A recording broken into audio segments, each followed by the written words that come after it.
በ5 አመታት እንደ ፓርላማ የሰራናቸው ያጸደቅናቸው አዋጆች አሉ። ቁጥጥርና ድጋፍም አድርገናል። እያንዳንዱ ቋሚ ኮሚቴ በተመደበለት ተቋም ወይ ደግሞ በሚቆጣጠረውና በሚከታተለው ተቋም ውስጥ ብዙ ስራዎችን ሰርቷል እና ቀላል ስራ አልነበረም የሰራ ነው።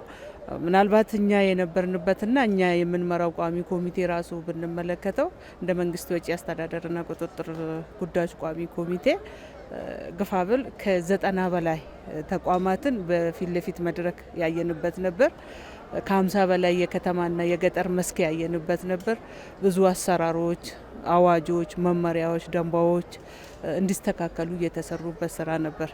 አጠቃላይ ስንመለከተው እንደ ሀገር ራሱ የሰራናቸው በማህበራዊ፣ በኢኮኖሚ፣ በፖለቲካ፣ በውጭ ግንኙነት፣ በልማት የተሰሩ ስራዎች ቀላል አልነበሩም እና ምርጫውንም ያሳካንበት ለምን በዚሁ አመት ስለነበር 7ኛው ጠቅላላ ምርጫ የተካሄደበት ራሱ አይቻልም፣ አይደረግም፣ አይሆንም የተባለ የተፈጸመበት አመትም የምርጫ ዘመንም ስለነበረ በፓርላማ ደረጃም የገመገም ነው እንደ ሀገርም ያየ ነው። ስኬታማ የ6ኛ ምርጫው ዘመን ስኬታማና በስኬት የታጀበ በአሸናፊነት የታጀበ ጊዜ ነበር ለማለት እፈልጋለሁ። በ5 አመት ውስጥ የነበረን ቆይታ እጅግ በጣም በርካታ ስኬቶች ነበሩ። በማህበራዊ፣ በኢኮኖሚው እንደዚሁም በዲፕሎማሲው በጣም በርካታ የሚባሉ ውጤቶች ነበሩ እንደሰማችሁት። በዚህ አመት የገመገምነው ግን የ2018 ነው። በየአመቱ እንዲሁ እየተገመገመ የመጣ ስለሆነ የ2018 በምንመለከትበት ጊዜ በኢኮኖሚው ዘርፍ የተመዘገቡ ውጤቶች አስደናቂ ናቸው። በተለይም የውጭ የኤክስፖርት አቅማችን በከፍተኛ ሁኔታ ያደገበት፣ በግብርናው ዘርፍ የመጡ ውጤቶች በጣም የላቁ ናቸው። እንደዚሁም በኢንዱስትሪው በማኒፋክቸሪንግ ያስመዘገብ ነው እጅግ በጣም አምና ከነበረው በብዙ ፐርሰንት ያደጉ ውጤቶች እንደነበሩ በቁጥር ሲገለጽም ነበር እና ያ ቀላል እድገት አይደለም፣ ያ ቀላል ለውጥ አይደለም። የሁሉም ሰው ርብርብ ስለነበረበት ነው። የአመራሩ ቁርጠኝነት ስለነበረ፣ የህዝባችን ትብብር ስለነበረ ነው የሁሉ ውጤት ያስመዘገብ ነው እና በአጠቃላይ የድል አመት ነበር ማለት ይቻላል። ብዙ ጉዳዮች ነበሩብን እንደሚታወቀው፣ ምርጫም ነበረ፣ ሌሎችም ተጓዳኝ ስራዎች በነበሩበት እንደዚሁ ሌሎችም ስራዎች አቀናይተው መምራት ስለተቻለ አንድም ስራ ሳይጎድል ይበልጡንም ውጤት ተመዝግቦበት የተጠናቀቀበት አመት ነበረ ማለት ይቻላል። ሀገራችን ኢትዮጵያ በብዙ በውጭም በውስጥም ባጋጠሙት ፈተና ላይ ተቋቁማ በሁሉም ዘርፍ የተሻለ ውጤት ታስመዝግባለች ብለን ማውሰድ እንችላለን። ሀገራችን ከጎረቤት ለሀገር ቅድሚያ ሰጣ በዲፕሎማሲ መንገድ የተከተለበችና ከዛም የብሪክስ አባል በሆነችበት የመጣውን ለውጥና ወደ ሀገራችን መጣው ሲያዩ ደግሞ የመጡ በተለይ በግሪን ሌጋሲ በኮሪደር ልማት በአጠቃላይ ካዩ በኋላ ምን ያህል የሄደች እንደሆነ ቀጠለይ ደግሞ ሀገራችን መንግስት የጀመረውን የባህር በር ጥያቄ ምላሽ ማግኘት አለበት፣ ፍትሐዊነት መረጋገጥ አለበት፣ ለአግባብ ነው የሚለውን ነገር ብዙ ተቀባይነቶችን እያገኘ ለመሆኑንና የያዝነው ፖሊሲ ትክክለኛና የሚያራምደን መሆኑን ነውና የተረዳሁትና ኢትዮጵያ ላይ የተለያዩ ተሞክሮዎችንም ቢሆን እየወሰዱበት ያለ የተለያዩ ኮንፈረንሶችን የተለያዩ ስብሰባዎችን አዘጋጅ ሆና እንድትመራውን ቀጣይ ላይ የሚዘጋጁ ሰርቲ 2 ላይም ጭምር ኢትዮጵያ ግሪን ሌጋሲ ጋር ያለውን ነገር ያየ ነው። ይሄ አንዱ የዲፕሎማሲ ምንጭ መሆኑን ነውና ዋናው ግን ለዲፕሎማሲ ሀገር ውስጥ ዲፕሎማሲና ምንሰራው ስራ ውጤት ነው የሚያመጣ የሚለውና ውጮችም ቢመጡ ምንም ውጤት ማይታይ ከሆነ እኛን ትኩረት አድርገው እኛን ኩራት ማያዩ መሆኑን አሁን ግን ባዩት መንገድ ኢትዮጵያ ምርጫ ላይም ቢሆን የተለያዩ ሀገራት ለታዛቢነት መጥተው ምስክርነት የሰጡበት መሆኑን ነው ማውሰድ የሚሻለውና ኢትዮጵያ ዲሞክራሲም በልማትም በተለያየ መንገድ በተሻለች ሁኔታ ላይ መሆኑን መመስከር ይችላል ማለት ነው። የተወከልንበትም አካባቢ ስንሄድ እናያለን። እዚህ ሪፖርቱ ብቻ አይደለምና ታች ያለው እውነታው በእንትን የሚታይ ነገር ነው። ምናልባት አይታዩም አይደረጉም ታስቦ የታዩ 35,000 መዋለ ህጻናት ቀላል አይደለም። ይህን ወደ ገንዘብ ብንቀይሮ ብዙ ቢሊየን ብር የሚቆጠር ነው። ይሄ ግን በህዝቡ ተሳትፎ በመንግስት አጋርነት በግለሰቦች ባለ ሀብቶች የተሰሩ ስራዎች ናቸው። ይህም በመንግስት ባጀት ልንሸፍነው አንችልም። ስለዚህ ይሄ ቀላል አይደለም። አገርን ለማጽናት ከፈለግ ታች ላለው ህጻናት ላይ ካልሰራሽው ነገ የምንመኘውን ነገ ኢትዮጵያ ትሆናለች ብለን የምንጠብቃትን ላናገኘው እንችላለንና በማህበራዊ በኩል የተሰሩ ስራዎች ቀላል አይደሉም። ጤናው ላይም ስናየው በሀገር ምርት 42% ላይ መድረስ ቀላል አይደለም። የጤና ተቋማትም ይህንም እያየን ነው። እንደ አጋጣሚ ሆኖ የፌዴራል ሆስፒታሎችን እኔ በአካል ሄጄ ያየውባቸው ሆስፒታሎች አሉ። ከዛ ውስጥ ጥቁር አንበሳምን አይቼዋለሁ፣ ጳውሎስንም አይቼዋለሁ፣ ቅዱስ ጴጥሮስንም አይቼዋለሁ። 5-4 አካባቢዎችን ሄጄ አይቼዋለሁ። እየተሰሩ ያሉ ስራዎች ቀላል አይደለም ሆስፒታል አይመስሉም። ስራዎቻቸው ራሱ ሪፎርም የተደረገበት አመራሩ የተመደበበት ሰራተኞቹ እየሰሩበት ያለው ቀላል አይደለም። በማህበራዊ በኩል ያሳካ ነው። ያው ሪፖርቱም ላይ ስላለ ቀላል ስራዎች የተሰሩ አይደለም። ብዝሃ ዘርፍ ኢኮኖሚ ውጤት የተመዘገበው የተጀመረው በሀገራችን በዚህ አመት አይደለም። በዚህ አመት ይበልጥ ተጠናክሮ የቀጠለበት ሁኔታ ነው የነበረው። ቅድም እንዳነሳሁት በ5 አመቱ እንደ ጥቅል መውሰድ እንችላለን። በዚህ አመት ደግሞ ይበልጥ ተነቃቅተው ውጤት ያመጡበት ለአብነት ብንወስድ በማዕድን እንኳን የተገኘው ውጤት እንደ ሀገራችን ከ17 አመት ቀድሞ ከነበረው ጊዜ በዚህ አመት ከተመዘገበው የዚህ አመቱ የበለጠበት ሁኔታ አስገራሚ ነው የሚያደርገው። ይሄ ምንድን ነው የሚያሳየው? የተቀናጀ ስራ፣ ትክክለኛ ፖሊሲ መቅረጻችን፣ ትክክለኛ ሪፎርም ማድረጋችን ማሳያ ነው። ስለዚህ ይሄ ቀላል ውጤት አይደለም፣ የሁላችንም ትብብር ነው።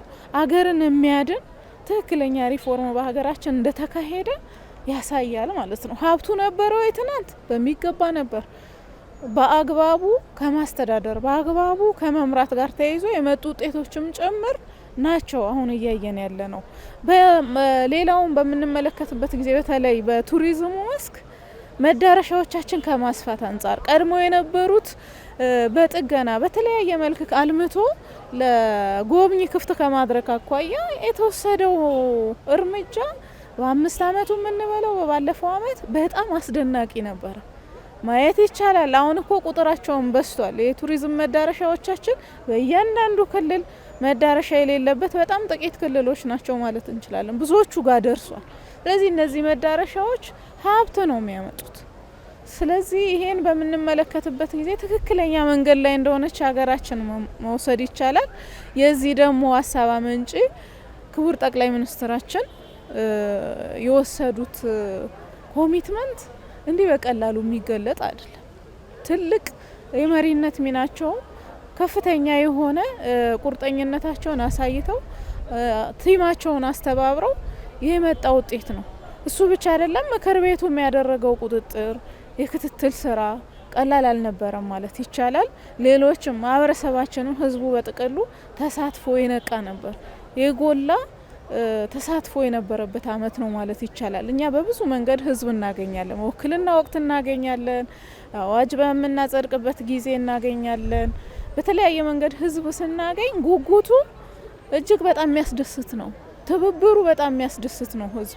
ስለዚህ የበለጠ ዊሽ የሚያደርግ ነው። ስለዚህ አሁንም ብዙ መስራት እንዳለብን በዚህ ሳንኩራራ አሁን ያገኘናቸው ድሎች ከዛ በላይ ማስመዝገብ የሚቻልበት አቅም ያለው ሀገር እንዳለን ሁሉ መትጋት ይጠበቅብናል። ቀጣይ የሚመጣው ምክር ቤት የበለጠ የቤት ስራ እንዳለበት ይሰማኛል። ከህዝባችን ፍላጎት ከሀገራችን አቅም ትልቅነት ጋር ተያይዞ በምናነሳበት ጊዜ ብዙ ስራ ይኖርብናል ማለት ነው። ከ35,000 በላይ ቅድመ መደበኛ ደረጃ ትምህርት ቤቶችና እንደዚህም ደግሞ ደረጃቸውን የጠበቁ ሁለተኛ ደረጃ ትምህርት ቤቶችና ዳሪ ትምህርት ቤቶችን ሌሎችም ጭምር የተሰሩበትና ከላይ ብቻ ውጤትን መመዘን ትኩረት የለውምና ከታች ላይ ትውልድ ላይ መስራት አለብን ተብሎ በትምህርት ላይ የሚሰራው ስራና የተሰራ ያለው ስራ በተማሪዎች ምገባና ተማሪው በተለያየ ምክንያት ወደ ኋላ መሆን የለበትም ተብሎ በትኩረት በአዲስ አበባ የተጀመሩ እስከ ክፍለ ሀገር ድረስ ከታችኛ ትምህርት ቤት ድረስ ይሄድበት ያለው የተሻለ መሆኑን መውሰድ ይቻላል።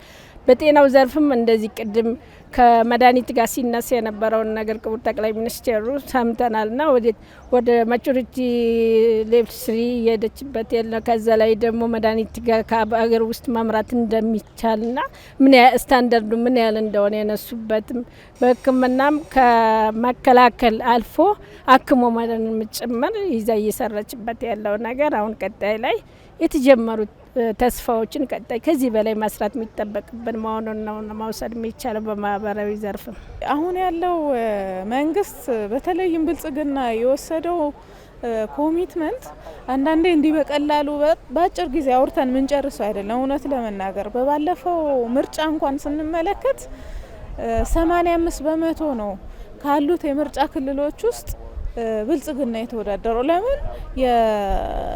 የዴሞክራሲ ምህዳሩን ከማስፋት እሱ ብቻ አይደለም፣ የፖለቲካ ምህዳሩን አስፍቶ ሌሎችም ተፎካካሪ ፓርቲዎች ገብተው ምክር ቤት ላይ ብዙ ድምጾች መስማት እንድንችል ብዙ ሀሳቦች እንዲነሱ እድል ከመስጠት የጀመርነው የዴሞክራሲ ስርዓት ከፍ እንዲል መንግስት ካለው ቁርጠኝነት የተነሳ ነው። ስለዚህ ይሄንን የሚያጣጥሉ አካላት የኢትዮጵያን ዴሞክራሲ ከፍታ የማይፈልጉ ናቸው።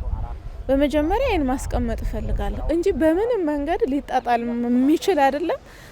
በየትኛውም ዓለም ብንወስድ በአፍሪካም እንዲህ አይነት ኮሚትመንት ስንቶች ይወስዳሉ ብለን ስንል ምናልባት ላይኖር ይችላል ብዬ አስባለሁ። ይሄ የኛ የኢትዮጵያ መንግስትና ህዝቡ ያለው ጉጉት ነው ለዲሞክራሲ ስርዓት ግንባታ። እሱን መውሰድ እንችላለን። በማህበራዊ ዘርፍ የተመዘገበ ውጤት በጤና መውሰድ እንችላለን። ከመከላከል ባለፈ አክሞ ለማዳን የነበሩን ሆስፒታሎቻችን በሚፈለገው ልክ በማስፋፋት በቁሳቁስ በማደራጀት ብቻም ሳይሆን በርካታ ተቋማት ተገንብተው ክፍት የሆኑበት ሁኔታ ነው ያለው። አክሞ ከማዳን ጋር የተወሰደው ሜዥር ቀላል አይደለም። የገቡ ማቴሪያሎች በጣም ብዙ ናቸው። ሀብት ከመመደብ ጋር፣ ትኩረት ከመስጠት ጋር፣ የሰው ኃይሉን ከማልማት ጋር ብዙ ሜዥር ተወስዷል። በትምህርት ዘርፍ እንኳን በምናይበት ጊዜ ከታች ጀምሮ መሰረታችንን እየገነባን መምጣት አለብን። የነበረብን ስብራት በጣም ሰፊ ስለነበረ ይህንን ዘርፍ ካለበት ወደ ላቀ ደረጃ ከፍ ማድረግ መቻል አለብን። ከወጣበት ካለበት ቅርቃር ማውጣት አለብን ተብሎ በኮሚትመንት የተሰራው ስራ 35,000 መዋለ ህጻናት መገንባት ማለት ማሰብ ነው። እዛ ውስጥ ህጻናት ምን ያህል ገብተው ሊማሩ እንደሚችሉ መገመት ይቻላል። ስለዚህ ሌሎችም ከፍተኛ ትምህርት አካባቢ በርካታ ቦርዲንግ ስኩሎች እየተገነቡ ነው። ዩኒቨርሲቲዎቻችን በቴክኖሎጂ ከማሳደግ በሰው ኃይል ከማጠናከር አንጻር ሰፊ ስራ እየተሰራ ነው። ጥራት ያለው ከፈተና ጋር ተያይዞ የሚወሰው ብዙ ጊዜ እኮ ውድቀቱን ነው የሚገመግሙ አንዳንድ ኃይሎች። ጥራት ያለው ሰውና ፍራ ካልን ጥራት ያለው ትምህርት አስተምረን በዛ ውስጥ በዛ ማሽን ውስጥ ማለፍ የሚችሉ ሰዎች ናቸው መምጣት መቻል ያለባቸው። በአንድ ጊዜ ደግሞ የትምህርት ዘርፍ የሚፈለገው ምዕራፍ ላይ ማድረስ አይቻልም። ምክንያቱም የቆየና ሰፊ የሆነ ችግር የነበረበት ስለነበረ በሂደት ነው ውጤቱ እያየን ያለ ነው የሚለውን መውሰድ ይቻላል። ማግኘት የምንችለውም በሂደት መሆኑን ለማንሳት ነውና በጥቅሉ በሁሉም ዘርፍ የመጡት ውጤቶች የሚያጓጉ ቀጣይ ይበልጥ እንድንሰራ ይበልጥ ዊሽ እንድናደርግ መሰረት የሚጥሉ ናቸው።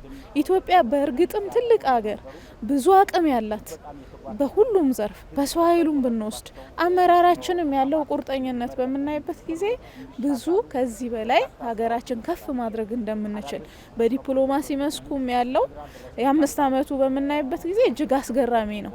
በድፍረት የባህር በር የጠየቅንበት እኮ የምርጫ ዘመን ነበር ማለት ይቻላል። ሌሎችም ስኬቶቻችን እንደዚሁ ማንሳት ይቻላል።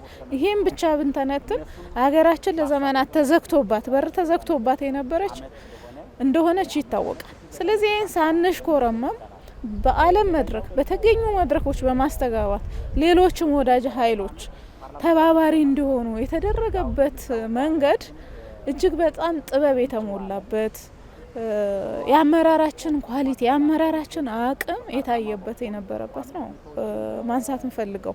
ስለዚህ ከዚህ አንጻር በሁሉም መስክ ውጤታማ የነበርንበት ሀገራችን ከፍ የሚያደርጉ ስራዎች የሰራንበት አሁን ደግሞ ለዘመናት የነበሩብን እጅግ መሰረታዊ የሆኑ ችግሮቻችን በጋራ ለመምከር ዝግጅት እያደረግንበት ያለ ምዕራፍ ላይ ነው ያለ ነው። ቀጣዩ ምክር ቤት እኔ በጣም እድለኛ ነው ብዬ ወስዳለሁ። ተመካክረን መሰረታዊ የሆኑ ችግሮቻችን ለይተን በሱ ላይ ርብርብ ለማድረግ የምንዘጋጅበት ዘመን ላይ የሚቋቋም ከመሆኑ የተነሳ በጣም ታሪካዊ ምክር ቤት ይቋቋማል ብዬ አምናለሁኝና ያለን ነገር በድምሩ ሲታይ በጣም አስደናቂ ስራዎች የተሰሩበት ዘመን ነበር ማለት እችላለሁ።